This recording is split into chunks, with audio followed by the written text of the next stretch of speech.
can be consolidated and migrated to the cloud, something a lot of you know a lot about.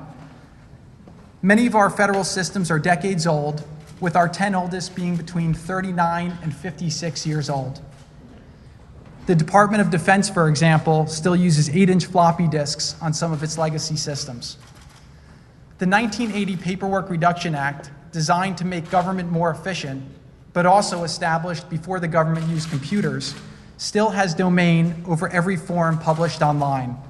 This requires a 6-month review and a rigorous interagency process to approve any changes that can be made on a government website, regardless of how minor they are.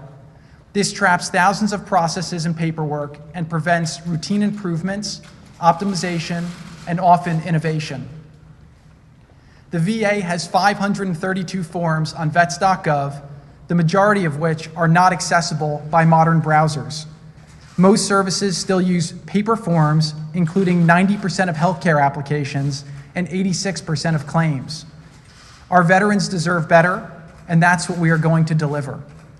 Civilian agencies maintain over 1.6 million email addresses via on-premise servers, which are maintained by over 40 different contracts, paying on average $20 per user per month. Agencies that have migrated to cloud-based email have seen these costs reduced to as little as $3 per user. Our goal here is simple. We are here to improve the day-to-day lives of the average citizen. That's a core promise, and we are keeping it. Together, we will unleash the creativity of the private sector to provide citizen services in a way that has never happened before.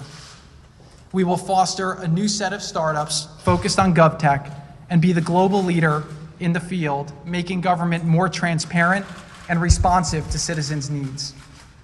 We are encouraged by the enthusiasm and collective desire to succeed, and we have already begun to see many improvements. 2 weeks ago, Secretary Shulkin announced a plan to unify the electronic medical record systems of the VA and the DoD. As the two systems encompass essentially the same set of users, this merger would seem obvious.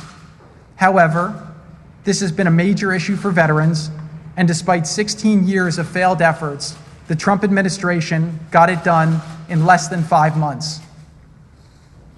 Additionally, the VA has already been able to reduce the average wait time for claim establishment from 25 days to 8. Secretary Shulkin has done an outstanding job and has many more great announcements that will be coming soon, including a very big one this coming Friday.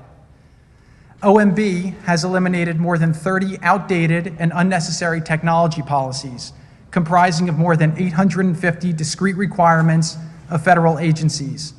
This effort alone will reduce compliance costs by tens of thousands of work hours per year. For example, until last week, the government was still requiring federal agencies to check software for Y2K compliance. We have also worked with bipartisan leaders of the House to unanimously pass the Modernizing Government Technology Act and are actively working with the Senate to send it to the President's desk for signing into law. A conservative estimate has our government's technology spending at over $80 billion a year annually. Over 2/3 of these costs are spent maintaining legacy systems. This structure is unsustainable. Ultimately, these problems are more than simply technical.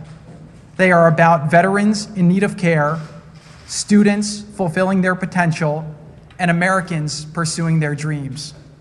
By modernizing these systems, we will meaningfully improve the lives of tens of millions of Americans. Thank you all for being here today and for participating in these sessions, and we hope that in the coming weeks we'll be able to announce a lot more very exciting successes that will make this country better for everybody. I now want to turn this over to Chris, who's going to go into more detail on the different sessions and give you more direction on the rooms we'll go to and how we'll evolve over the next couple hours. Thank you again for being here, and we look forward to working with you and achieving great things.